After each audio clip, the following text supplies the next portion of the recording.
Hey, what's going on? What's going on, guys? This is your man, Real Deal Steven Steele, coming to you live on a Monday Madness. What is going on? Speaking of M words, last night we had Midnight Mass. That's what we called it, right? Midnight Mass. There was a surprisingly large turnout for the show that started at midnight last night. Thanks for the fun, guys. We had a blast. So, as I said, I'm gonna tinker around with doing midnight mass once a week.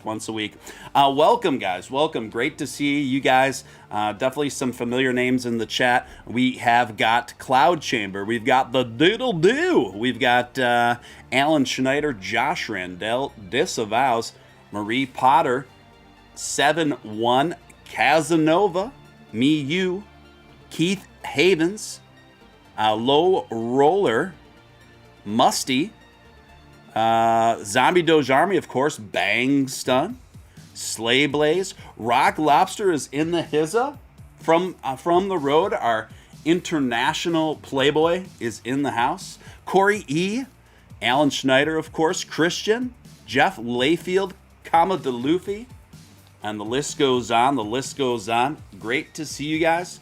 Before we get started, if you could smash that like button. As you notice, you can hit the dislike, but nobody can see the dislike ratios anymore, which is that's weird. Bad news for my trolls. I actually don't like it. I actually like to see that. So it's weird that they kept the button though. Yeah, they kept the button, but you can't see the results. So maybe just so content creators can behind the scenes, I'm sure look at and see what those results are like, but it's kind of weird, isn't it? It is strange. I just noticed that right now. I don't know how to feel about that. I do think it's more than a coincidence that YouTube has taken decisive actions with this new policy the same year as all of the White House videos just get totally ratioed. So. Oh, you mean like the press conference video? Yeah. Anything coming out of the official White House YouTube account has just been getting everything put out is just going to be getting completely ratioed, and then a few months later, here we are. But connection, maybe not, just speculation, folks. Guys, welcome to Steven Steele Live. I'm Steven Steele. It's great to have you with us. By the way, if you're brand new here, I'd like to personally welcome you. I invite you to hit that subscribe button. Hit that notification bell. We may not be the biggest, but we certainly are the best. Honestly, I think we have the best community in all of YouTubeopia, crypto content. So crypto-related content. So great to have you guys with us tonight. And of course, my co-host for tonight is the man with the Hollywood square right above me. It is none other than Dogecoin millionaire Nicholas. Does anyone ever call you Nicholas? No, funny you say that. Yeah. My family doesn't even call me Nicholas. Sometimes, very, very rarely. My girlfriend asked me the other day. She was like, she won't let me call you Steven. I have to call you Steve to her. Is there any particular reason you go by Steven? It's my real name. Yeah. No. Well, number one, it's my real name. Number two, I guess I don't like Steve because there's just so many dudes already named Steves. Yeah, there's Steves everywhere all the time, and plus I like the sound of my real name anyway. So yeah, okay. That's why I go by Steven. I always wondered myself. I never thought to ask. Like, it is your name. Honestly, the only people that call me Steve are my mother and my niece and my nephews. My niece and nephews call me Uncle Steve. But that's it. Yeah, it's the opposite. Yeah. But everyone else calls me Steven. Yes. That's so weird. That's funny. But it's not spelled with the PH. It's obviously spelled with the V. The V, the correct way. Yes. Rock Lobster celebrating 6 months of membership. Thank you so much for your continued support, Rock Lobster. Steel balls with the rock lock in the air. I love it. Thank you, man. How is the road treating you, Rock Lobster? I know last time I think we corresponded with him through the show. He said he was on his way to Ireland, was it? Yeah. I can't remember where he was prior to that, but he, bouncing around Europe. It's a balance because I know, like, I don't want to dox him, but he sort of gives people It's like but at the same time, whenever he's respectful of his privacy, but he is. It's not like we're giving out his hotel name or anything. Right. You could easily. I mean, there's literally thousands of people every night who go to see him. I just want to be respectful of whatever he's doing. But I know he definitely drops his heavy hints here and there. But he is essentially the front man and guitarist for a awesome rock band that most of us know of, and so he's on tour right now internationally. Great to see you in the mix, Rock Lobster.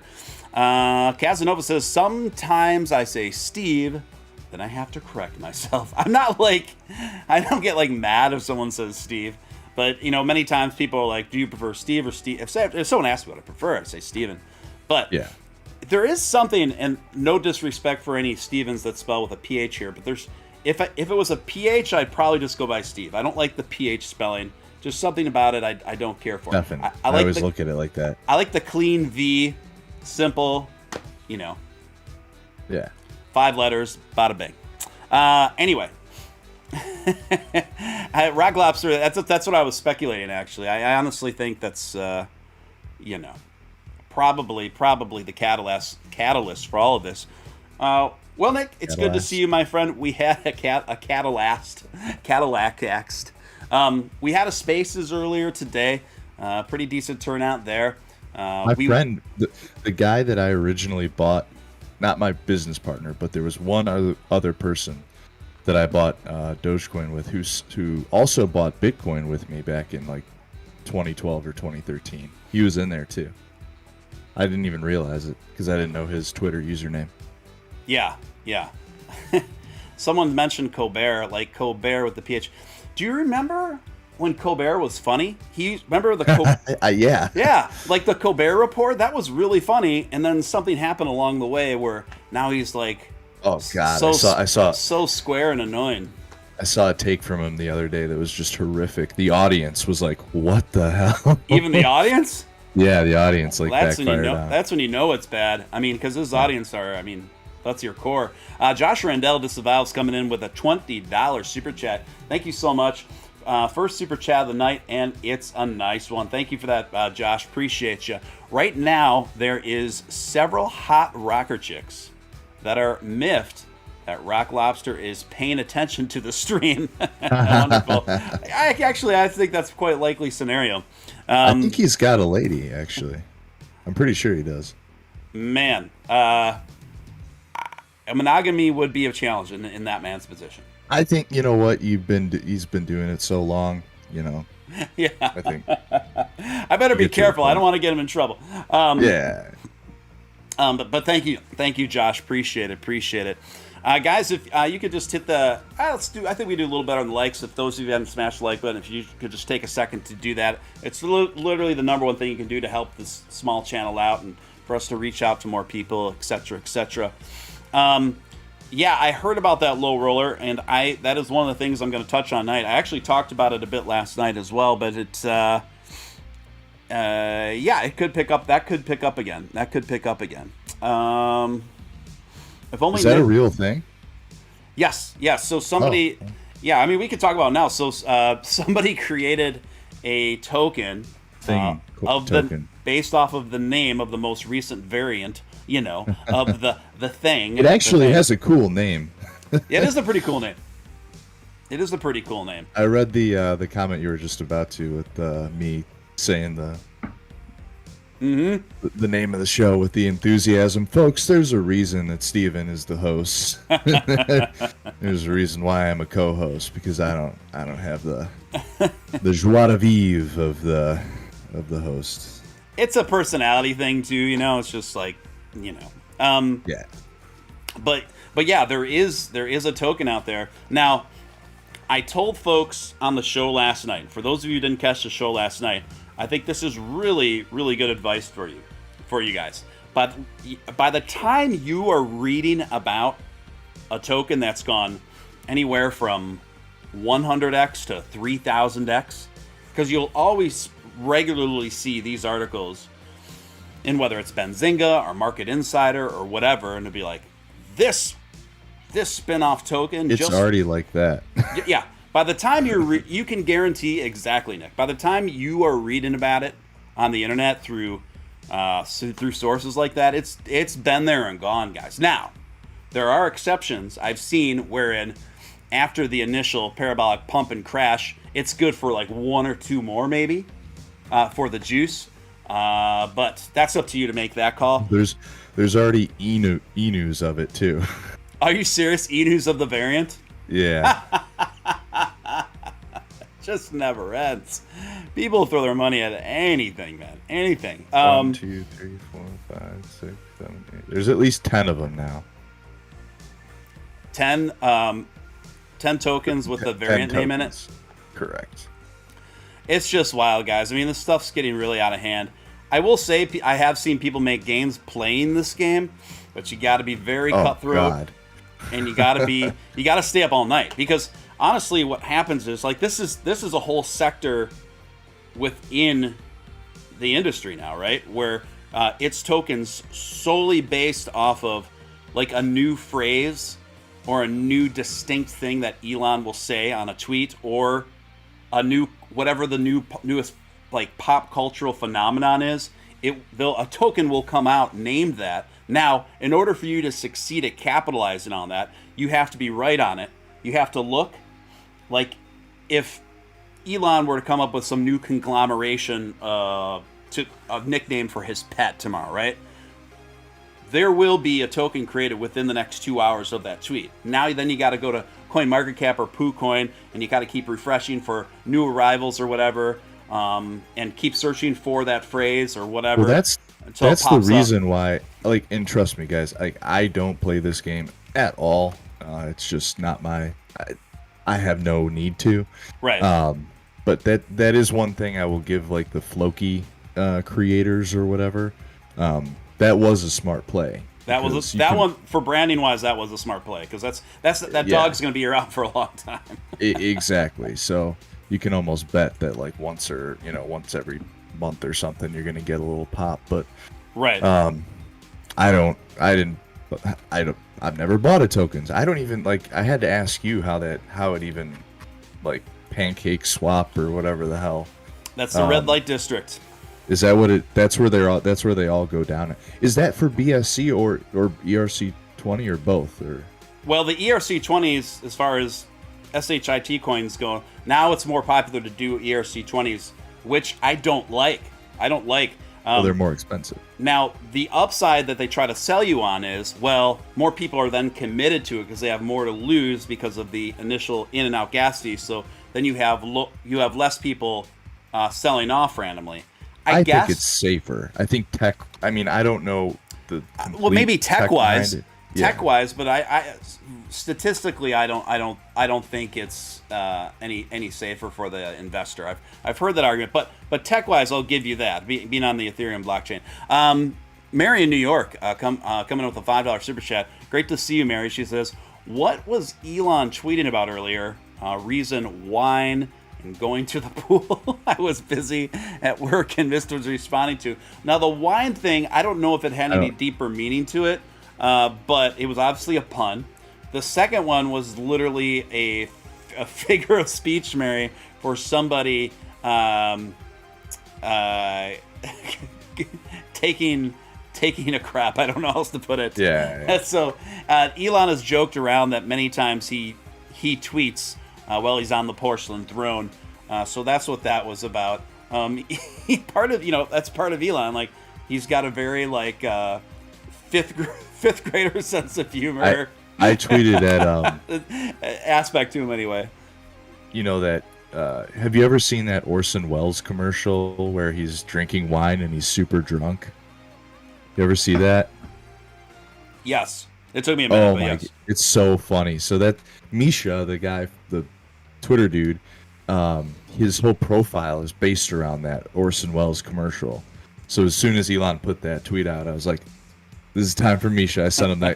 I replied with the GIF from that Orson Welles commercial. I love that freaking commercial, man. He's this is the wine from the French part of.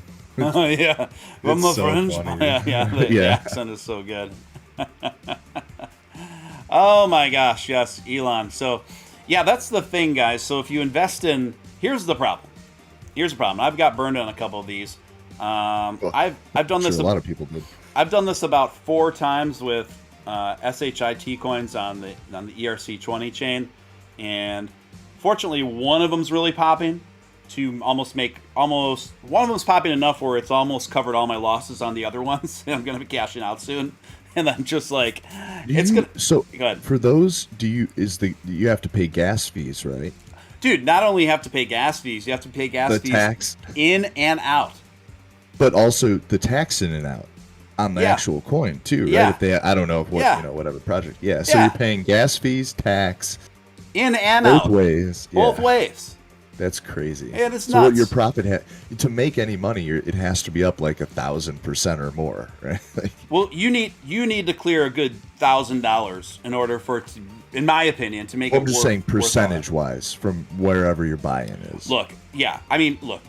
What I'm saying is, let's say you just pop $200 in an ESC SHIT coin. I'm saying, in order to even kind of make it worth your while, in my opinion, for the stress, for the time you're always watching the charts and trying to time this stuff, okay, plus the gas fees and taxes going out in and out both ways, that $200 is going to minimum have to turn into a G. Okay, minimum. And even at that, the way gas fees have been right now, you can count on just a $200 investment into an ERC on average going to cost you about $100 in, probably 125 bucks in, 125 bucks out. There's 250. Okay, now you're up. Then taxes. It's about another 60 bucks. So now you're in. Your $200 investment is now about a $550 investment. Is what it's really freaking costing you. That's insane. Okay, so it's so funny because you'll see all these people go, "Oh, such and such is up. It's up like 100% today." I'm like, who cares? You're still not even breaking even. You're still not breaking even. So what happens is you have all these investors who have thrown a few $100 in there, and then they have no choice but just to resign it there for life because it's just not worth even moving anywhere. 2 seconds, Steven. Hold on. No problem. I'll cover this. And guys, I'm actually being a bit modest on these gas fees the way they've been lately.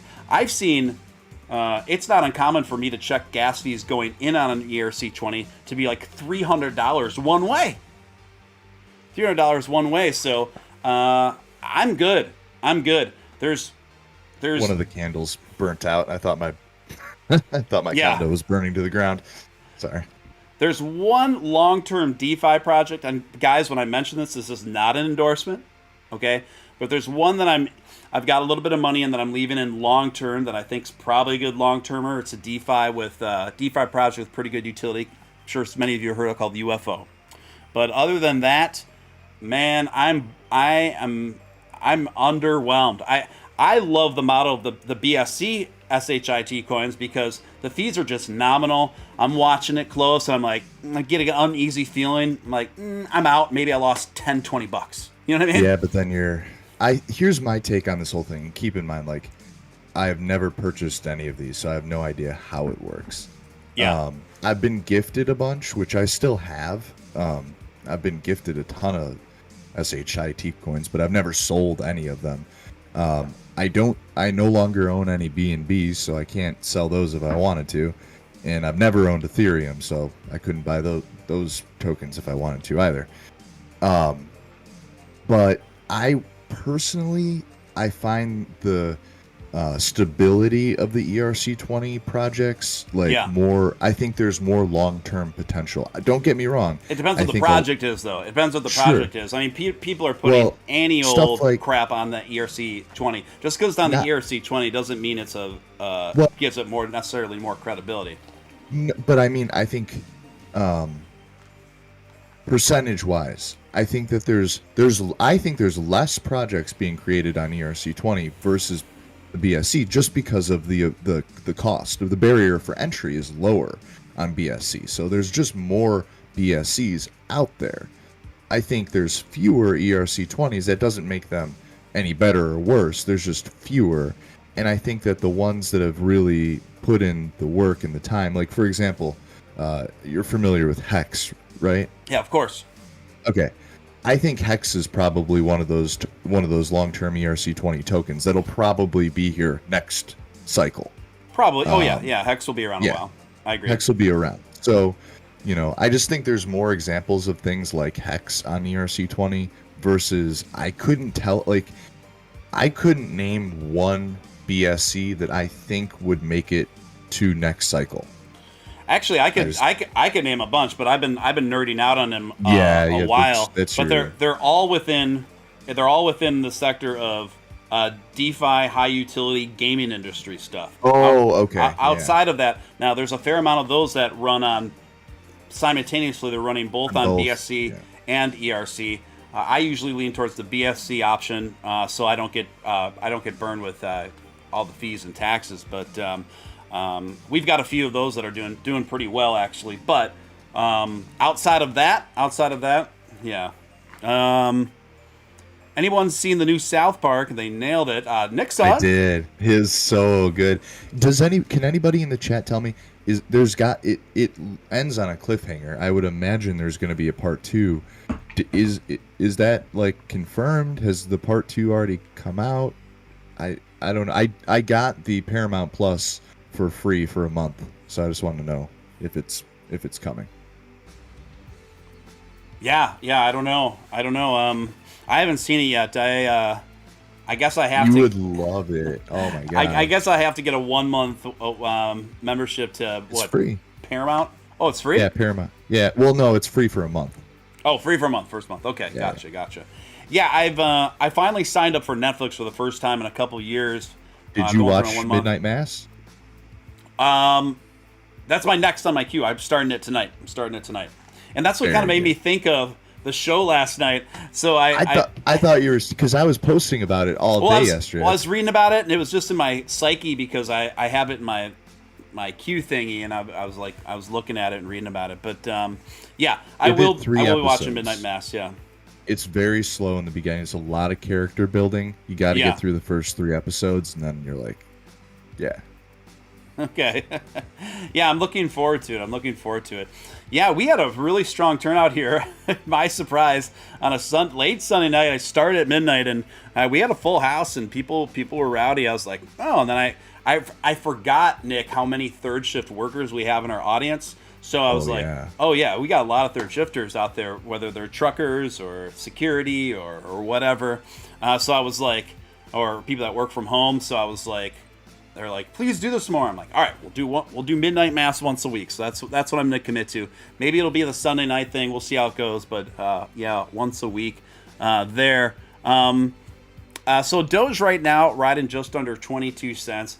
Market is up across the board. Here's an article kind of about that, and then I'm going to read a couple excerpts on it, and then we shall weigh in accordingly. And this one comes courtesy of Cointelegraph. Cointelegraph's usually my favorite out of all these, except for Phil Hall from Benzinga. I love that guy. He just put out his own book. Well, oh, did he really? What's it called? Yeah. I will tell you right now. Actually, I'm probably going to buy a copy tonight. It is called Jesus Christ Movie Star. We got to get Phil Hall in here to talk about his book. It's on Amazon. You know what? I'm going to send him a message right now. Tell him I want to know if he wants to come on and talk about his book and just talk about whatever. I think he'll be into it. Phil Hall's awesome. Phil Hall's a writer and a journalist for Benzinga. Both Nick and I have been featured on his. You were on his podcast too, right? Yep. Yeah. Great guy, great writer.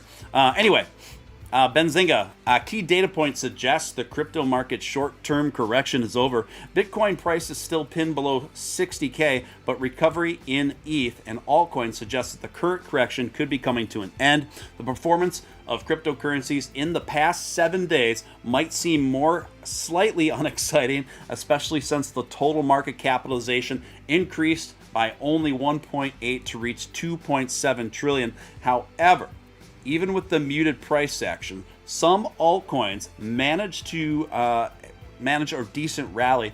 Bitcoin, on the other hand, was down 6% until the 28th, but it still managed to close the week up 1.5% after a $3,200 rally that night.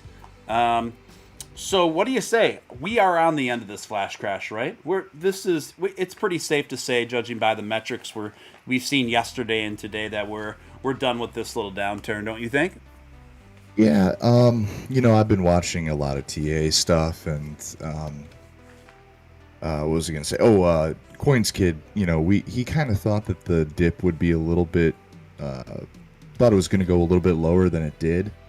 I'm not leaving out the room for a second, downturn before the middle of December. I think there is a possibility we could see one more little zoop before mid-December.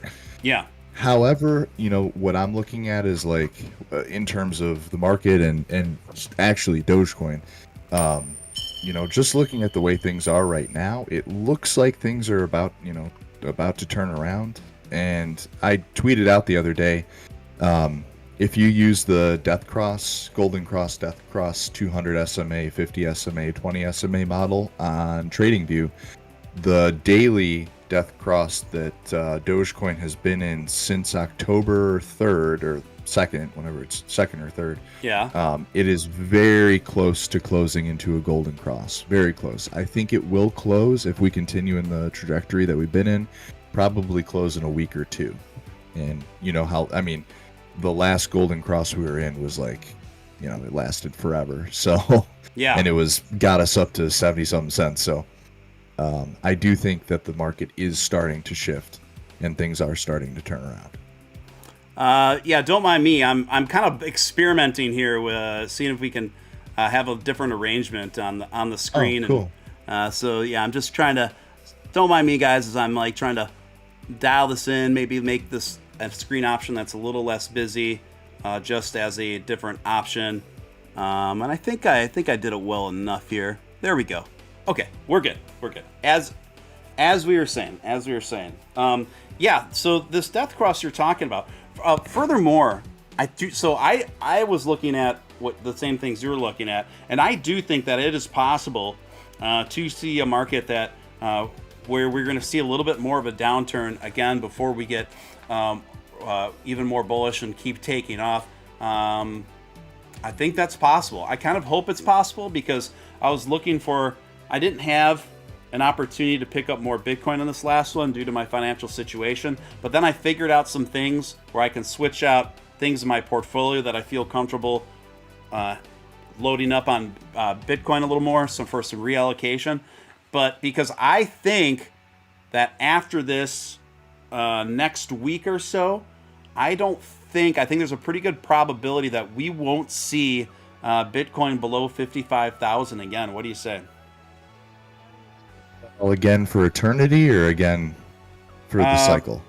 Unlikely that we'll ever see it at below 55,000. That's what I'm thinking. Oh no, I think it'll. I really? think when the bear hits, when the bear market goes, it'll be down, way down. It's 85% from time. I mean, it's hard to say. I might have to politely disagree with you on that one. We'll see though. We'll see where it goes. I don't know. Who knows? Maybe I'll owe you another piece of swag, but don't bet against me. No, I'm not going to bet against you this time. I'm not going to bet against you this time, but I do think it's a pretty fair probability that after this next round of correction goes, that I could see no going back below 55 on Bitcoin. Keep in mind, bear markets just absolutely tank everything. I mean, and it goes down significantly. Now, the reason I say I'm hesitant about that is because, use caution, because if it goes up to over 200,000, the retracement, back down to 50 or the 50-ish region could be possible. Yeah. But when they were originally thinking it'd be up to 200,000, you're looking at coming back down, or I'm sorry, up to 100,000. It's coming back down to 25. Right. So, 50 around there is probably where it'll end up. If it gets up over 200. I'm gonna get to a couple comments in the chat here. Nick Lockerman, good to see you, Nick. I appreciate y'all bringing the knowledge to the streets. We are in this together. thank you all. I've learned an unbelievable amount of info this last year. It's all community driven. Awesome. Thank you so much. Thank you for the kind words, man. Appreciate your support. So I'm kind of almost hoping for a little bit more, a second round of corrections here to pick up some more Bitcoin before we lift off. And I do believe the whole market's going to lift off, starting with Bitcoin fairly significantly here as we move into December. I'm not saying, look, I think the 100K Bitcoin end of year is a real long shot at this point. Where that's literally talking only about 30 days here, folks. But Yeah. I wouldn't count out 70, even 80K by January 1st. I still think that's in the cards. What do you say, Nick? Yeah, I mean, I think that's completely possible, within the realm of possibility. It's definitely not now where we're looking at right now. It doesn't seem like, whoa, it's crazy. It would be crazy, you know. I think we're heading in the right direction. Yeah, I believe so too. So, all right, I think we got that one pretty good. Now, on to another story. CNBC, everyone's reporting this day. Huge news. Jack Dorsey is departing from Twitter.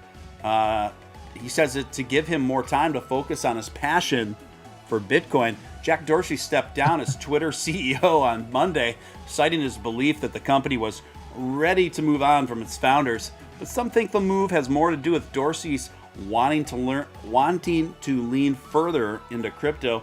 His other company, payments company Square, has made many moves to support Bitcoin, especially in recent months. If it were not for Square or Twitter, I'd be working on Bitcoin, Dorsey told the crowd at the conference earlier this year.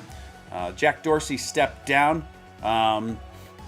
Dorsey is a longtime fan of Bitcoin, attributing his passion for the world's largest cryptocurrency to its function as a foundational internet technology that is not controlled or influenced by any single individual or entity. That quote really strikes me as rich for somebody in his position. I mean, really strikes me as rich. I feel like the irony is completely lost on a guy like Jack. What do you say?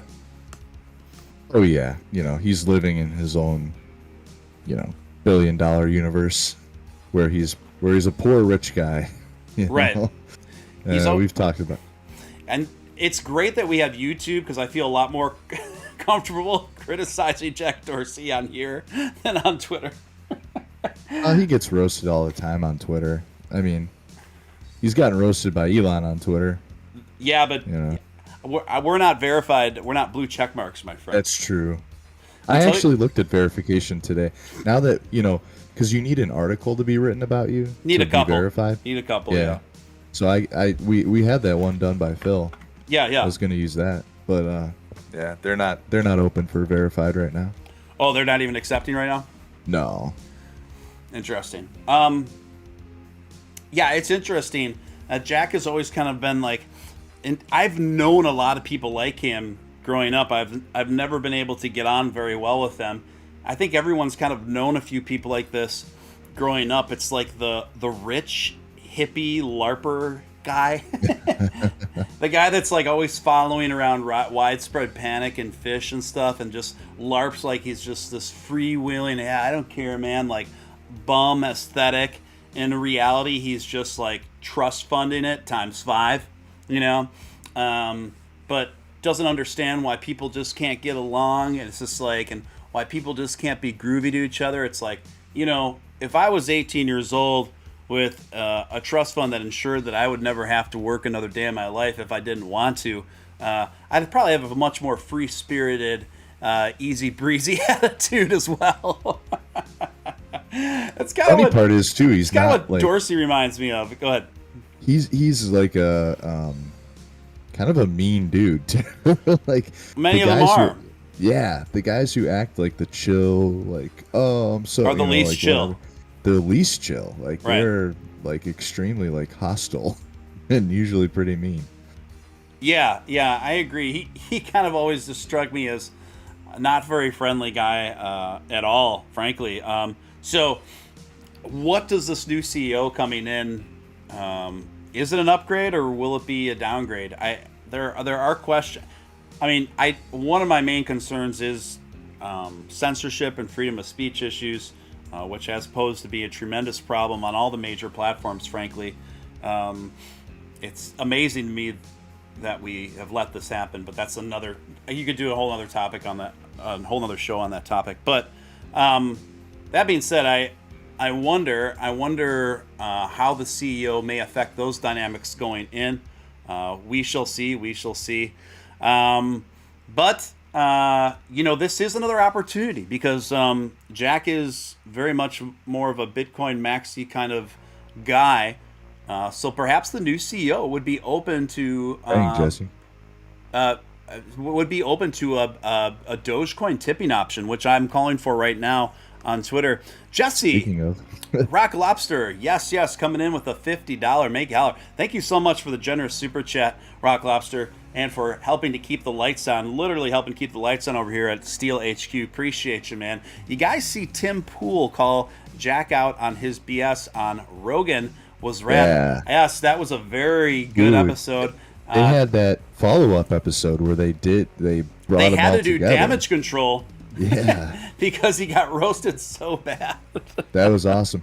I actually hung out. I used to. Well, I shouldn't say. Well, hung actually, out. what happened?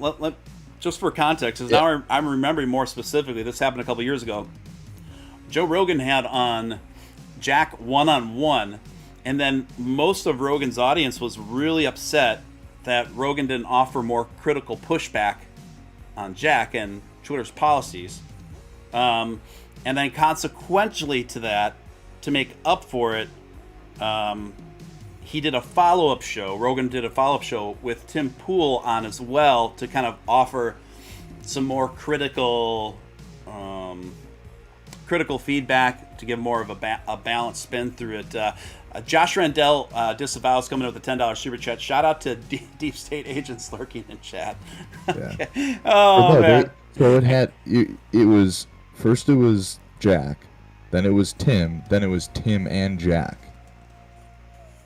You remember this? Oh, That's so how first, it went down. First was Jack, then it was Tim, and then they had both of them on. Correct. Okay. And when Jack came on with Tim, he brought some girl. I don't know who she is. She's somebody high up at Twitter. Yeah. But I remember that. I met her. I hung out with Tim Pool a long time ago. Yeah, my buddy. He's from the Chicago area, right? Yeah. We used to run with the same circle. Wow. And my buddy filmed him skateboarding, and we went to a local skate park, and we filmed him skateboard. I shouldn't say I filmed. My buddy filmed him. Yeah. And we hung out. Yeah. This was this was before any of his anything. Oh, that is wild. So you actually hung out with Tim Pool back when he was just like a skater, pre-journalism. Yeah, this is probably 2005. Was he still wearing a beanie? I think so. A beanie for life on Tim Pool. Wow, small world, man, small world. But you're 1 degree of separation with a lot of folks that end up getting woven into conversation here, because a lot of folks end up coming out of the Chicago area, and gone on to do epic things. Let me see what's going on in the chat here. Yeah. I think we're caught up here. But I thought that episode of Rogan wherein it was Tim, Jack, and then Jack's like kind of like PR liaison. It kind of seemed like, right? I'm gonna see who that was. There was a lot of like weird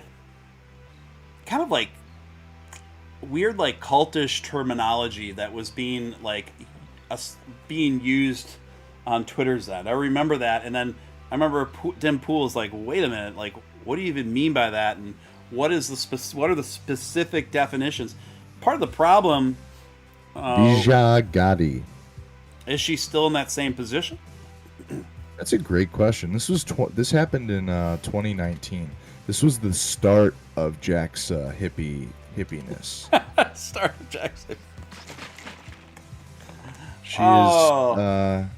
She is the policy safety lead director and chief legal officer and general counsel of Twitter Yeah. currently. Well, she looks good. She's 47 too. Yeah. She's an attractive woman from what I recall. Someone said Tim Pool, Nick hit up Tim Pool. Have you and Steven and Tim host a show? I think it'd be a real long shot. Yeah.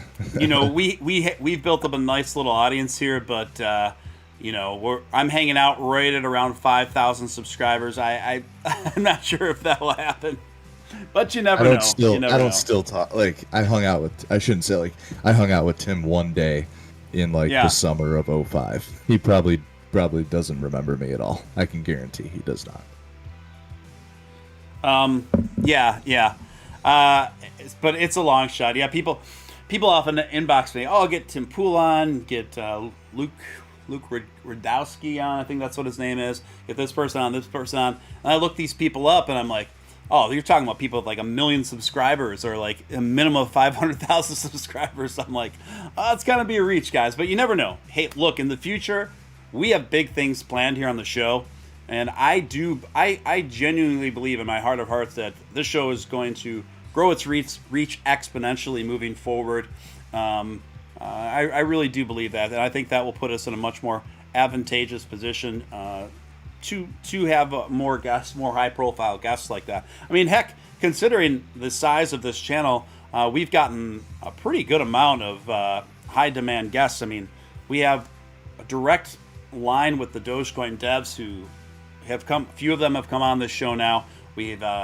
I've had Billy Marcus. I hosted Billy Marcus right when I first started out. He and I had a 2.5-hour conversation that was really good. And then, of course, we've had Ross Nickel on a few times and some other folks as well. Nick coming in with a $5 super chat. Keep it up, gents. Rock lock right back at you, sir. Appreciate that. I don't know, where were we, Nick? we got sidetracked with the whole Tim Pool and Rogan thing. Something. People started talking about it. Okay, so I do think this provides market trends. Right. We'll get to market trends momentarily. I do think that this is a potential really good window opportunity, whereas we could press the new CEO in a very enthusiastic but polite manner, en masse, to add Dogecoin to a tipping option. I mean, this is such a no-brainer.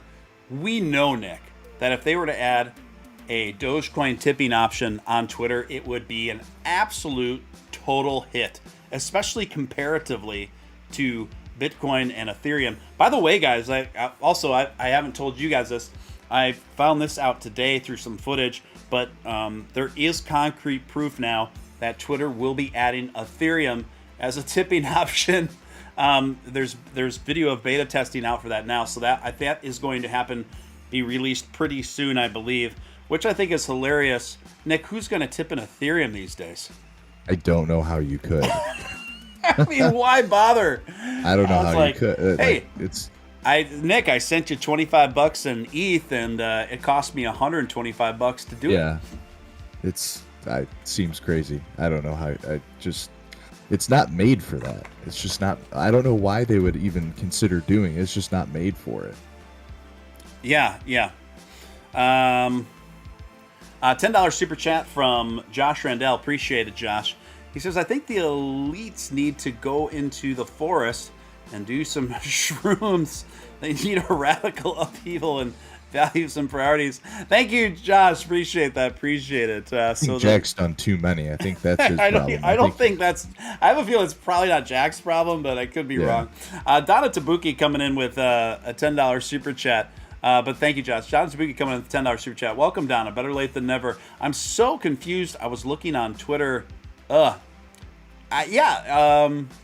all you have to do is look on my timeline. I always post the link to the show and the time it comes on, and then just click on. And same here. Click on the YouTube link, or you can go on Nick's page too. We always post the shows with the time. But welcome and thank you for the super chat, Donna. So it's interesting. We are definitely in interesting times. You know, it's kind of one of these. it's kind of one of these dichotomies, because I do think that Twitter is going to continue to completely expand and explode in popularity. I don't see it slowing down. It just makes me wonder, Nick, if there is going to be any single alt tech platform that is going to explode in popularity enough to rival the main competitors. Do you think this will ever happen? I mean, it's tough to say. I think cracking the code, it's not like it was in the early to mid 2000s. It's not like anybody can create a social media platform anymore. The capital that it takes to do something like that, they've kind of made, they've ensured that the entry level Mark Zuckerbergs or whatever can't be created anymore. It's not to say that it won't.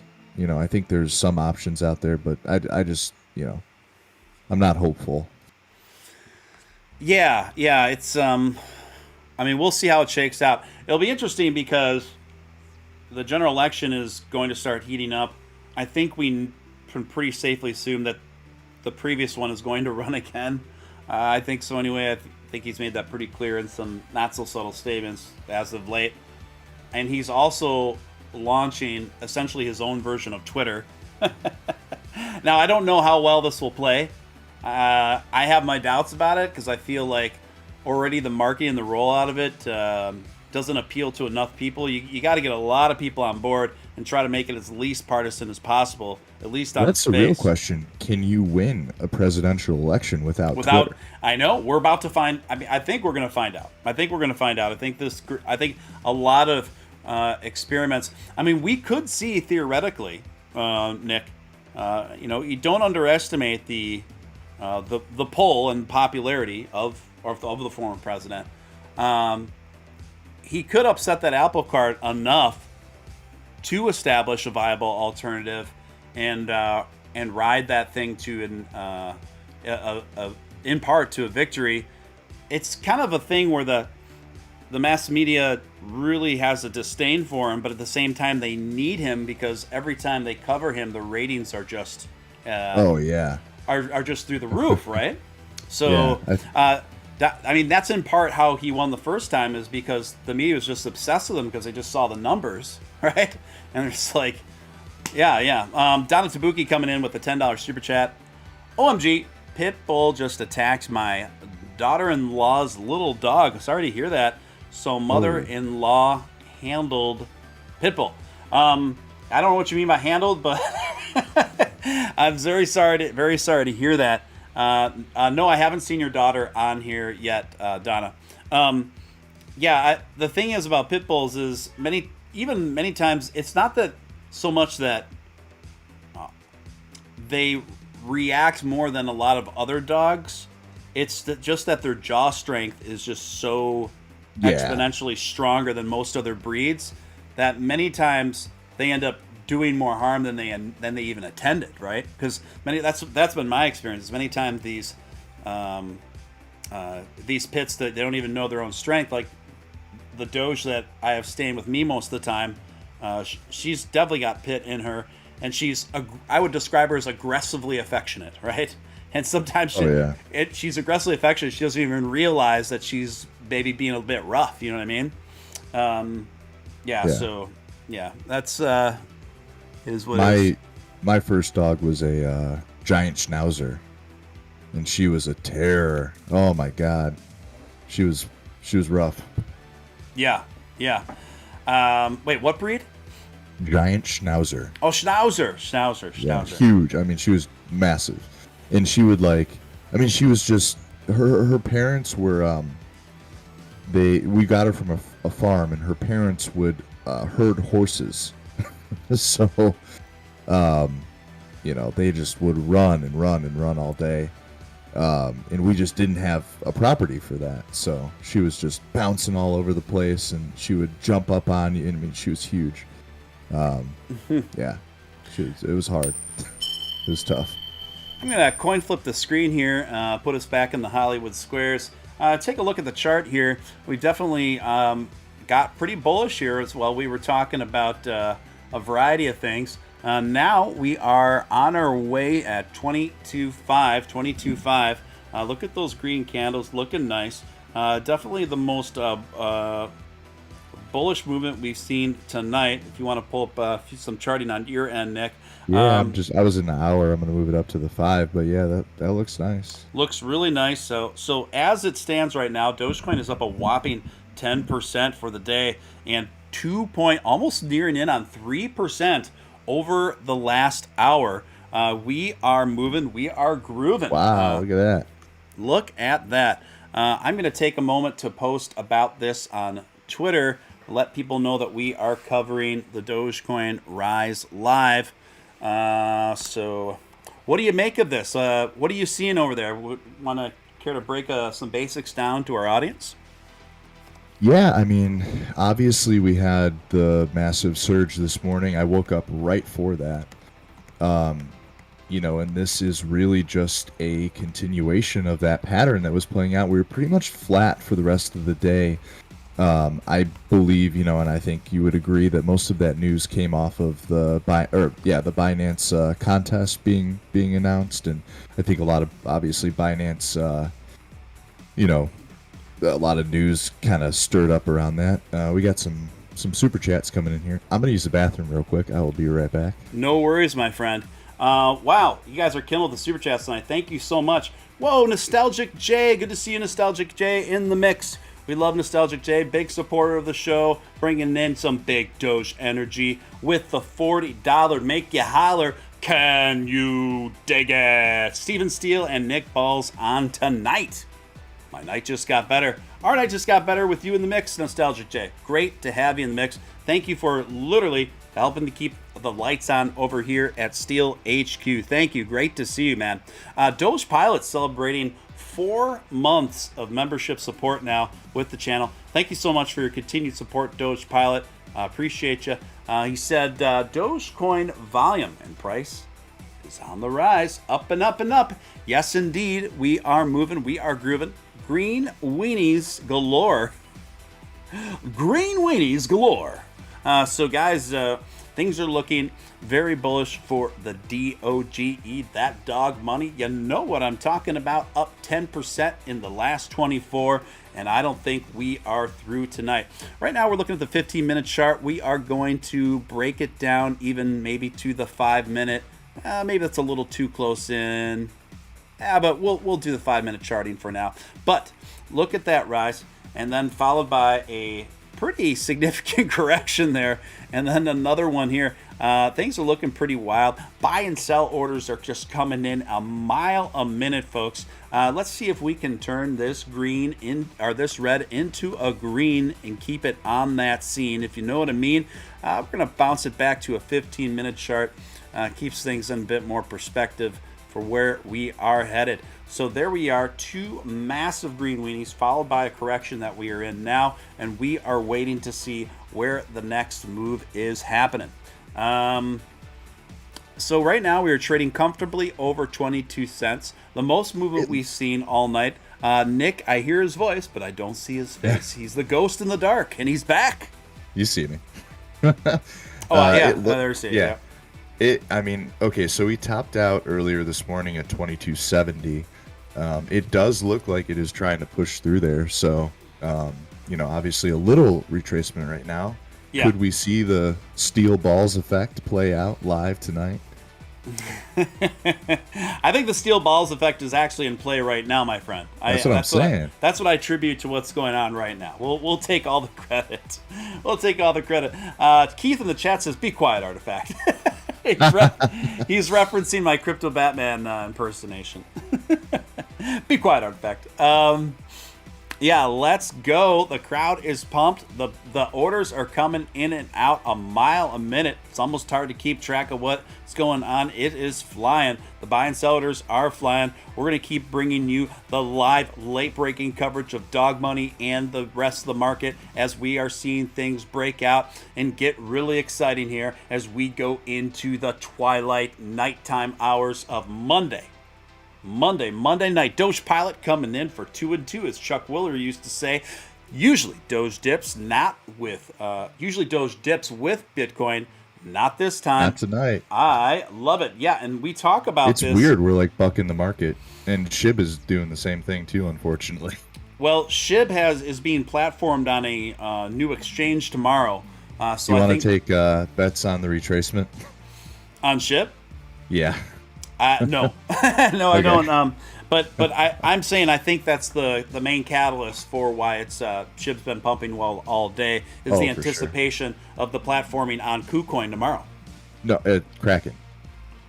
Oh, Kraken, even bigger than KuCoin. I would Yeah. know. It's my exchange. Yeah, Kraken, that's right. Josh Randell disavows. Thank you for the super chats tonight, guys. I really appreciate it. $10 super chat. That green weenie took a Viagra and a Cialis and 2 blue chews. That sounds like quite a mighty CEO bender in Vegas. Dan That's what it sounds Bilzerian like. had a heart attack. Oh, that's right. He had a heart attack taking too many of that sort of stuff. He did. That's right. Plus some other things were added in there. I'm sure there were. His interview on Rogan was very uneasy. It left way more questions than answers. I don't like that guy. Yeah, it's a lot of it seems like a big facade, doesn't it? Not a lot of concrete answers going on there. Mary in New York coming with a $5 super chat. Dogecoin short squeeze underway and is just getting started. When more whales start to cover their shorts, it will explode. What do you say to that, Nick? Yeah, you know what I think, and honestly, this, for good or bad, you can say whatever you want to about this. The Dogecoin trading pair, the Doge SHIB trading pair that was created on Binance, is what we're seeing being played out right now. And I do believe that actually, it's a bad and a good thing. But look at it like this: when SHIB or people are trying to make sure that Doge stays over SHIB as much as possible, and we're watching that play. We're watching that play out live right now. Yeah. We are kind of seeing a repeat right now of what we saw about 6 weeks ago, guys. So here we are, Dogecoin and SHIB neck and neck going at it. Well, the rest of the market kind of trades somewhat unremarkably by comparison. Would that be accurate to say, Nick? Oh yeah, I mean, look at the rest of the market. The rest of the market's down, down if not flat. I mean, look at everything else. It's totally bucking the trend. Yeah, I feel like I need to. Change the title of the video. We'll see how the market plays out here over the next few before I do that. But yeah, that's exactly what's happening now, guys. We are seeing a twin spin sequel repeat of that epic epic time window that we saw for a couple days about 6 weeks ago, wherein Dogecoin and SHIB jockeying for a top 10 position, back and forth in that market cap. Right now, why don't we take a look at some of that data and market cap information. Right now, Doge trading comfortably over 22 cents, just under a $30 billion market cap, wherein, let's take a look at SHIB now. SHIB right now up a whopping almost 9% over the last hour. Huge bullish breakout for SHIB, still trading at about 29 billion. So here we are, neck and neck, less than $1 billion separating the Doge and SHIB market cap. They are neck and neck, folks. Well, the rest of the market is trading rather unremarkably by comparison. Two big dog coin breakouts, the SHIB and the Dogecoin, going neck and neck. Who will remain victorious by the time the sun comes up remains to be seen, folks. But I would attribute what's happening to SHIB predominantly due to the anticipation of being platformed on Kraken. There may be another still got a dynamic $3 billion lead on him. Is it three? Are you sure? Yeah, coinmarketcap.com, bruh. Okay. Maybe what I'm looking at is not quite as accurate. So, what are you showing the market cap on Doge right now, Nick? 29,420, Bob. Mr. Lynn, welcome. Mr. Lynn says, still at the office. What's up, Steve and Nick? What's up, back? Good to have you in the mix, my friend. Some are even calling this a god pump. Maybe, maybe not. We'll see, guys. That might be a little bit strong, a little bit excessive, but you never know. You never know. You never know. But certainly, this has been an extremely bullish day and a much-needed bullish day for the dog money, coming in about 10% over the last 24 hours. What do you imagine how this is gonna sort out the rest of the night, Nick? I think it's going to be a fight back and forth. I could see, we're talking about a $3 billion difference right now. I could see SHIB taking it up there in the next few hours, maybe matching, possibly overtaking briefly. But I do expect, that was my question about the bet. I do expect there to be a severe retracement on SHIB tomorrow with the listing on Kraken, because we all know how listings go. Bro. Yes. Yeah, we've talked about, we've seen this time and time again, and this is something talked about several times before. And I've talked about this as recently when I was flying solo earlier this week on this program. Many times what we see, we'll see pumps in anticipation of major event dates as it relates to a particular cryptocurrency. And just the anticipation of those events is usually where you see the majority of the pump take place, rather than the actual day and time that takes place. We've seen this happen time and time again. This isn't just specific to SHIB. This isn't just specific to Doge. This is kind of how it goes. Even when you see the announcement of a new cryptocurrency to be platformed on Coinbase, for example, usually you temporarily see about a 30% pump increase on that particular currency that's going to be platformed, solely based off the hype and anticipation of that taking place. And then we see it kind of course correct and calm down after that. Coinbase still usually resolves at in a pretty nice place. I would say there's usually a 10 to 12% correction on that 30% average, still resulting in some pretty attractive results there. Now, what do you think is going to happen to SHIB, Nick? We have SHIB just going absolutely gangbusters, wild right now. Let's try to be objective about this, Nick. But where do you think this is going to resolve in about 24 hours from now for the SHIB token? Well, keep in mind it was underneath. So I actually track SHIB for both its previous all-time high, so where it was before setting its most recent all-time high, which is, I'm not even going to add all the zeros, but like 5, and then it got up. The newest all-time high was around 8. So it is right now tracking up to its previous all-time high. I'll zoom in a little bit more here. It's very close, if not. Yeah, it's a little bit off right now. It's coming down actually. Already retreat, yep. Yeah, it's about 4% off of its previous all-time high. So could it breach that again? I think certainly it's done it before. But we'll see. We'll see the play back and forth. And I suspect tomorrow, if it does get blasted after the announcement, retracement could flow into Doge tomorrow. The Doge SHIB trading pair is strong. Yes. And it's very easy to take profits out of SHIB, put them in Doge, vice versa. So if we see a big retracement on SHIB after the listing, which typically happens, you could see that go right into Doge. I completely concur, Nick. I completely concur. And we've seen it before, and we'll see it again, in my opinion. Donna Tabuki coming in with a $20 super chat. Thank you, Donna, for your generous super chat. Hugely appreciated. Thank you so much. This is from Tony. She's doing her statistics final. She said hello, everyone. Hello, Tony. We wish you the best, the very best of results on your statistics final. That's certainly a subject that I probably wouldn't do so well in. Actually, mathematics has always been my weak point. I think it's my worst. I've always had a genetic predisposition against math. It's not just me. It's my parents. It's my siblings. Same here, dog. We've all struggled with math. Everything else came pretty naturally for me. Honestly, I was a great history student. I really thrived in the arts. I really thrived in English and writing and everything else. But math, man, forget about it. You it's too, so huh? funny because I was in AP everything. I was in AP English, AP History. Yeah. I was in advanced everything, and I was in the dumb kids math class. It was great, like my whole life. But the funniest thing, Steven, out of all that, Yeah.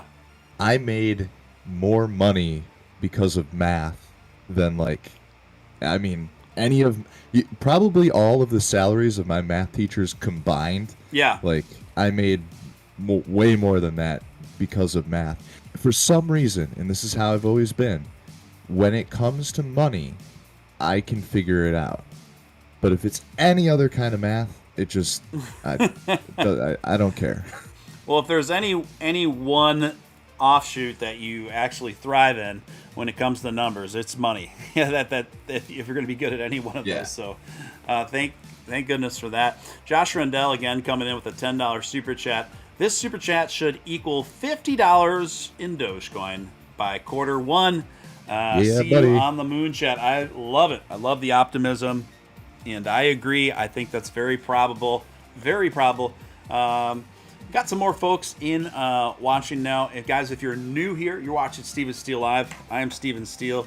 Above is my co-host, Nick Balls. Welcome, welcome. We do an almost nightly live show, and we've got an awesome community here. Would love to have you be a part of it. So if you're new here, go ahead and feel free to hit that subscribe, hit all on that notification bell, and ascend with us to the moon, Mars, and beyond. Would love to have you along for the ride. Right now, we are covering a little bit of a market breakout that's been occurring between a rivalry, again, between Dogecoin and SHIB. Kind of going back and forth here, jockeying for position. You said about $3 billion separates them right now, Nick? Let me update. It seems like it'd be tighter than that to me. 26.8. Let's just call it 27.89. So $2 billion. About $2 billion. Yeah, okay. That sounds about more right to me. So can SHIB close that gap on the Doge market cap tonight? That remains to be seen. They could. I wouldn't put it past that SHIB army, particularly since Kraken is no minor exchange. They are a pretty big player at this point, and that hype of the anticipation of SHIB coming in on Kraken tomorrow at noon, I believe, could be enough to send it over, at least temporarily. Of course, what that retracement and correction will look like tomorrow for SHIB remains to be seen. I would anticipate it's probably going to be pretty severe. But look, folks, whether it's Dogecoin or SHIB, just as long as the correction results in anything above the previous floor of which it was before the action, that's a success in my opinion. So we'll see how it shakes out. Your thoughts, Nick? Yeah, I would agree. We are currently, speaking on Dogecoin, we are like 14 or 15% away from getting back into the trading channel that we were previously in for that uptrend that I was kind of watching. Yeah. That we fell out of on the 16th. So, yeah, Gotcha. I mean, we're not far away from getting back up there. If we can get back up into that trading channel, things would be looking real good. Real good. As Randy Quaid used to say in the vacation movies, looking real good, Clark. Looking real nice, Clark. What's your favorite vacation movie out of all of them that were made, Nick? Oh, the Christmas, of course. Yeah, Christmas Vacation is right up there. Christmas Vacation is right up classic. there. Yeah. Christmas Vacation. I actually think European Vacation is pretty good, too. My favorite. That's number 2 for me. Oh, it's so good. My favorite scene in European Vacation is when they're on the airplane together going over to Europe. The European stewardess asks him in a British accent, Chevy Chase that is, asks him, "Sir, would you like anything to drink?" And he said, "Yeah, I'll have a Pepsi." And she said, "In the can?" And he goes like this.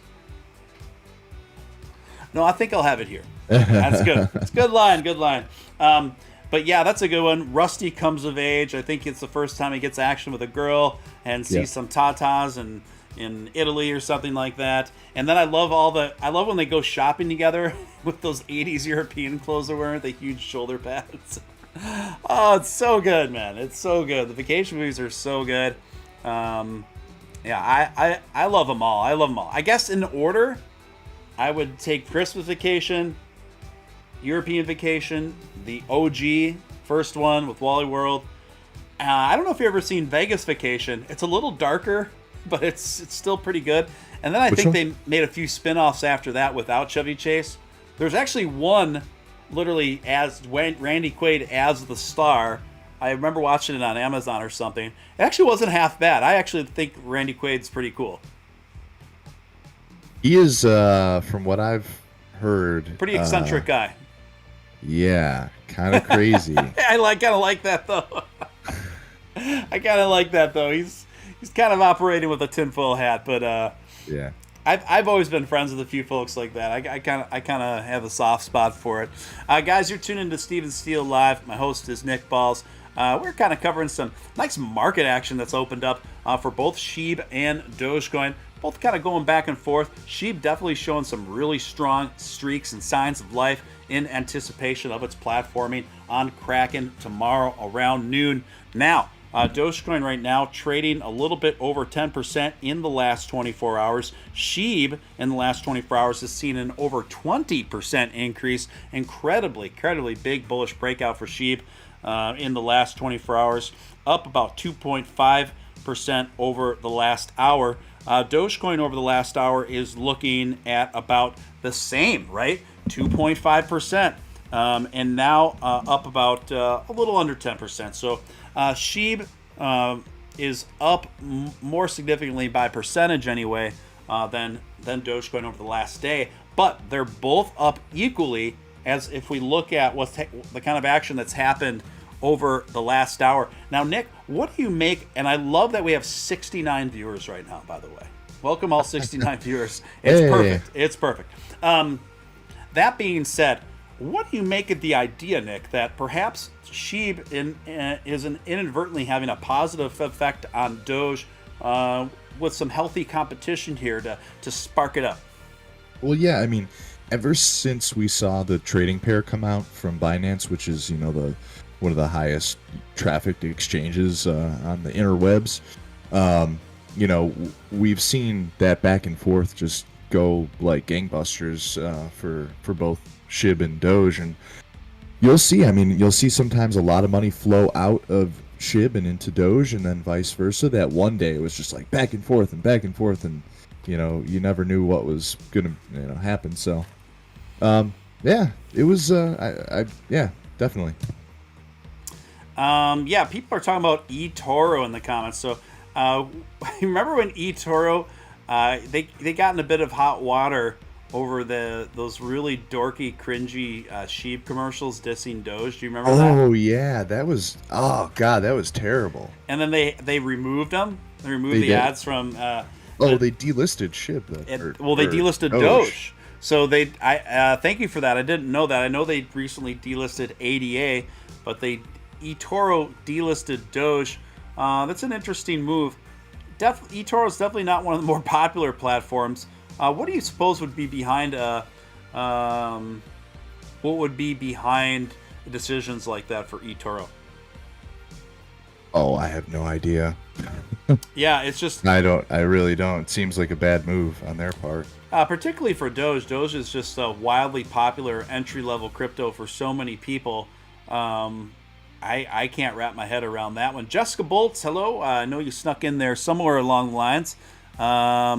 Jessica says, exactly, I've never heard of eToro until today. I think probably most people feel that way. Who uses eToro? Yeah, that's a good question.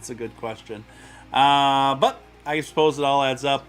At the same time, they deplatformed both ADA and Doge. Makes me wonder what's next. I would imagine they are probably barely staying afloat and are probably just really trimming a lot. I don't think Doge will be the last announcement they'll make in the near future of cryptos that they will be cutting. But Doge seems like a really weird one. They're essentially saying that Doge doesn't make up very much of the business of their don't they business, do right? mostly stocks, eToro? I'm not super familiar with eToro. I just know they had some really annoying commercials. But Yeah. that could be it could be mostly a stocks platform. Huh. So that could explain it right there. Interesting. Yeah, I have Yeah. no idea. Yeah, I don't know either. 7-1, National Lampoon's Last Resort with Corey Feldman and Corey Haim is effing super weird, but good. Thank you for that. I can't believe I've never seen it, especially with both of the Corys in it. That's definitely something kitschy that I totally should have seen by now, but haven't. So thank you for that 7-1.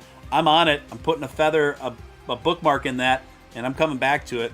Definitely going to pay a couple bucks to stream that one. National Lampoon's Last Resort with the Corys. I'm a big fan of the Corys, particularly in their heyday when you're My talking. girlfriend loves them. Does she really? She likes the Corys? Yeah, big Feldman. Yeah. License to Drive. You ever see License to Drive? There's like a hot chick, and then the Corys were both in it. You know, I was pretty young. Yeah, I mean, I got a couple years on. I got a little more seasoning on me. Yeah. So, Yeah. What about Lost Boys? You've seen Lost Boys, haven't you? Oh yeah, of course, yeah. Yeah. What are the brothers? They went by the something brothers that you could hire to kill vampires. I forget what they called themselves. And then they made look it up. They look it up. The Frog Brothers. Frog Brothers. Is it the Frog Brothers? Yeah. Okay, Frog Brothers. Nailed Yeah, that the Frog Brothers. But Corey wasn't in the Frog Brothers. Corey Haim was the younger brother of the older brother who became a vampire when he got bit by Jamie Gertz or something, and she turned him into a vampire, right? And then the Frog Brothers were Corey Feldman and then the other guy. Yeah. Yeah, pretty good movie because it was like it was dark and it was really cool, especially for the time. The acting was pretty good for what it was, and the aesthetics were great. But then also it had humor to it as well. It had a little bit of humor, which is a really good combination. Oh, And cool! You can get a Funko Pop of the Lost Boys Frog Brothers. That's Can you pretty really? cool. Yeah. That's awesome. There you go. That'd be awesome if one day they made Funko Pops of us, Nick. I actually. Yours would be like. Yours would look like the Jack Doge dog. That's what yours would look like. Yeah. I think it was our first. It was either our first Christmas together or our first anniversary. I don't remember which one, but I have a friend who makes custom Funko Pops. You can get anything, and I had a Funko Pop made of my girlfriend for her. No way. Yeah. You know a guy that makes custom Funko Pops? Yep. You gotta hook me up, man. I gotta reach out to that person. Yeah, I'll give you his info if you want. Yeah, I think that could be really cool. I might get we can discuss prices out there, but I think I'm gonna reach out to that person. That'd be really fun. So guys, welcome. You're watching Steve Steele Live. I'm Steve Steele. My co-host is none other than Dogecoin millionaire Nick Balls. We are watching the market do some action here. Still trading comfortably over 22 cents, but kind of getting stuck right around, for Doge anyway, right around that 20, seems to be a lot of resistance right around 22.3. Do you see another green weenie coming in? A lot of buy orders kind of outpacing the sells at this moment in time. So we shall see. Nick, as far as what you're seeing on your end, are you seeing the same point of resistance that I am in relation to the dog money? Yeah, it seems to be about 22.5. Yep. Just keeps banging its head there. So I think it would take, SHIB is down right now. MACD on the 5 just crossed over into the red. I don't know how long that'll last, but I think it's going to take SHIB doing its thing to move Doge any higher at the moment. Yeah. So interesting. So you think the trajectory of Doge as of this point, as far as it's ascending any further, is mostly dependent on SHIB rising more. Correct, yeah. Yeah, so this is this really interesting, unique dynamic, and perhaps a silver lining, if you look at it from that way, since SHIB arose to its tremendous ascendancy, that has put on what could be perceived as some healthy injection, some healthy competition to shake Doge out of its comfort zone. How much of what we're seeing right now do you think, in terms of Doge breaking out independently from the other big two, could you attribute to SHIB tonight? Well, it's hard to say because of the Binance contest, Mm-hmm. right? If the Binance contest didn't happen, I would say, then it would kind of be a fluke, or it would be, it would be independent. But with the Binance contest, it's hard to say because that kind of popped things off this morning. So yeah, timing wise, it kind of worked out perfect. But there's, it's hard to quantify at this point. Yeah, very hard to quantify due to that Binance dynamic, the binamic, so to speak. We so dumb, but we covered that during the Spaces pretty well. I guess we could touch on it a little bit now. Binance offering an official statement and claiming it was things have been completely rectified, even though I checked again right before we went on the air tonight, Nick. Yeah. So Binance Binance US, now Binance internationally, I think Doge is back to full functioning, but as far as Binance US, Doge is not back to full functioning on the Binance app. You still cannot move your Doge anywhere, let alone withdraw it. So we are still waiting for full I'm gonna functioning. check the full website right now. We'll see. And the Dogecoin devs official Twitter account did retweet Binance's official statement on it, which was essentially an endorsement of their take on things, which was that this was a very unique glitch, not necessarily one party or the other's fault.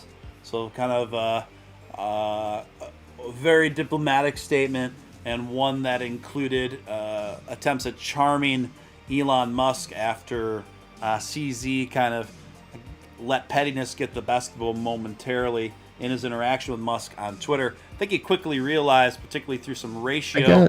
I got in on Binance US. You did, as far as it's open. Okay. So that must have changed just since I first checked. So did you just check mobile? I checked mobile, yeah. Okay, yeah, go. It's open on full. Okay, well, it might not be active on mobile then, but you can, as of right now, you can withdraw and transfer Dogecoin on Binance US. Correct. Okay. Just wanted to make sure to get confirmation on that. We have a lot. I mean, Binance is a wildly popular platform. A lot of people are on it, so it's kind of a big deal. Now we are seeing a green weenie. How about it? Another green weenie, 22.3. This is kind of where the point of resistance I keep seeing us bump up against. If we get past this 22.3 resistance point, I think the probability of ascending or way closer to 23 becomes vastly more probable. But not really. We'll see. We'll see if we can break out beyond that.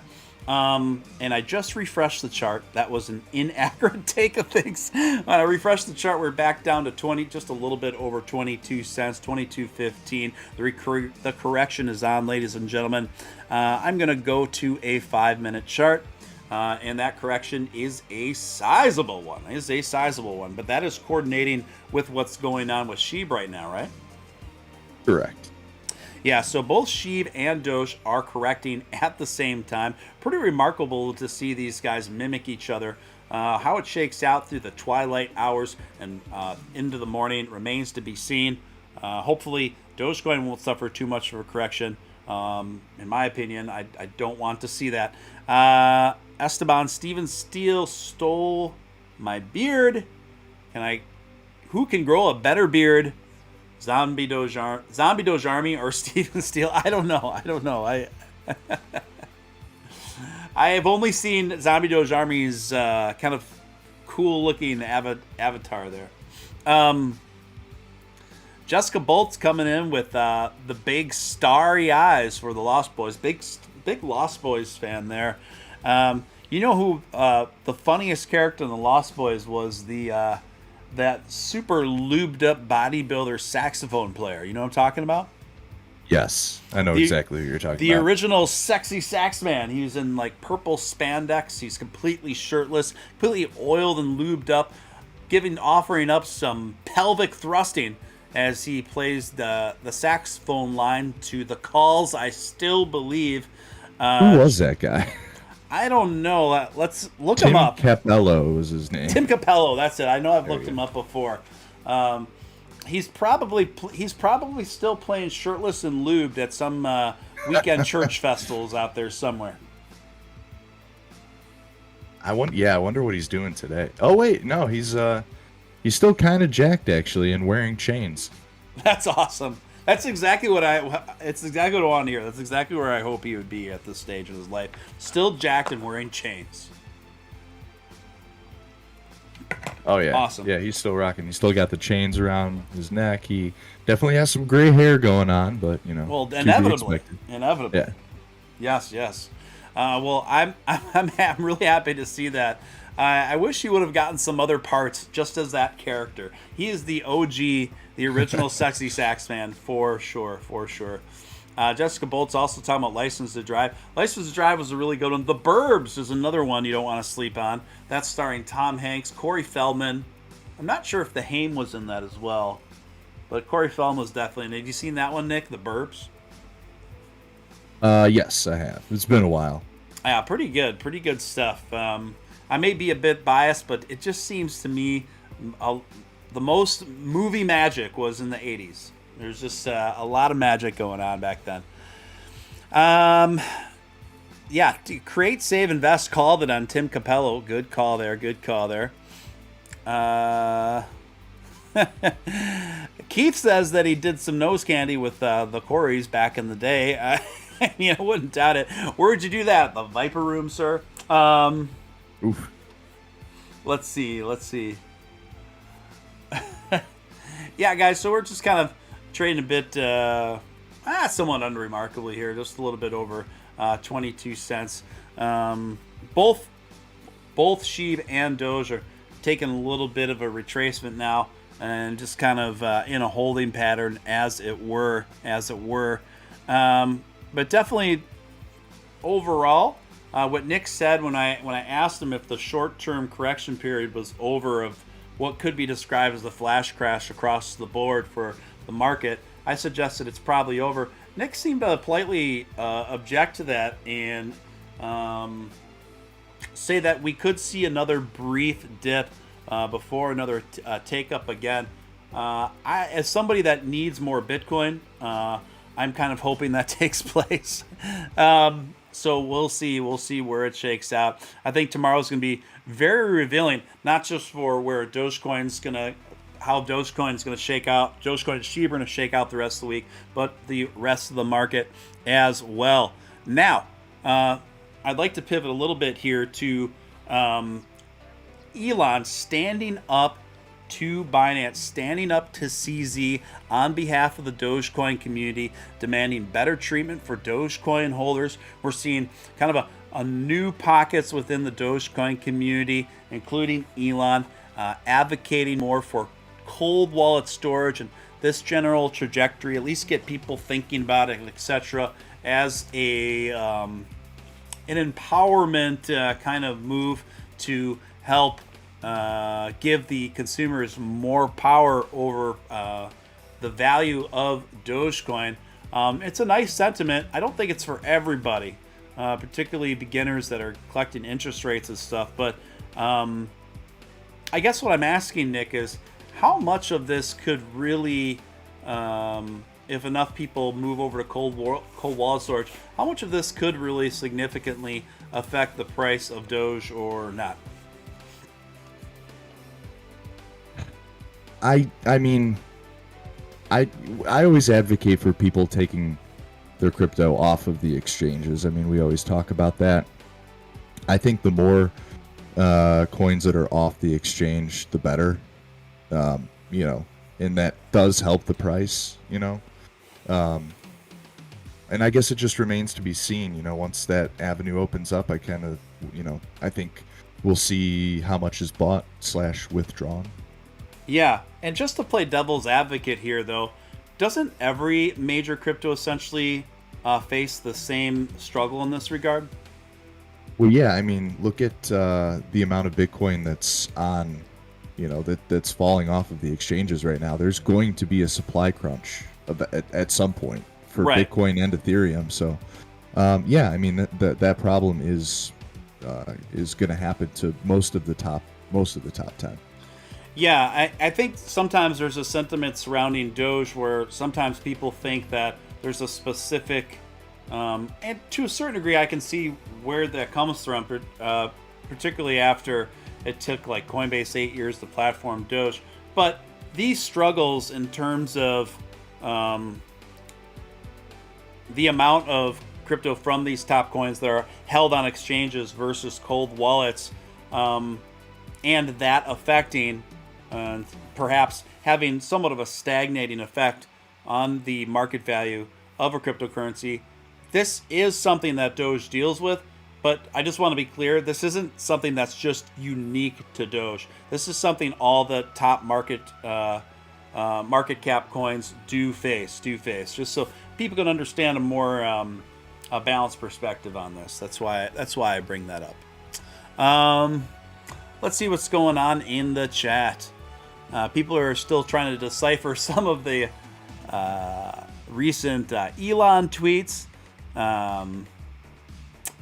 People are talking about different substances that I'm not going to mention. Oh, and that's about it. Did you have anything else to add to this one, Nick? No. Okay. I want to thank everyone for joining us tonight. I hope you had some fun. And we will be back soon. I will be back tomorrow night for sure. I want to thank each and every one of you guys for tuning in. Hope you had a good time. I know we did. Super appreciate all your guys' support. It makes it possible for me to do this night after night. And again, a special big thank you to my co-host, Nick Balls. Make sure you give him a follow over on Twitter. Easy guy to find, Nick Ballz. And of course, give me a follow on my new Twitter account. It's simply Mr. Steven Steele and then an underscore after Steele. So just spell it out, Mr. Steven Steele and then an underscore. That's where you find me. Now. New Twitter account, new fun, new era. We are going to win. We're going into 2022 with big plans, big optimism. We're going to be keeping out growing this channel. We're going to keep growing our investments and fun all simultaneously together going into the end of the year and into the new year. Thank you all so much. This is Steven Steele and the notorious Nick Balls signing out. Thank you, guys. Later, y'all.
Just the bees and birds, the summer hay.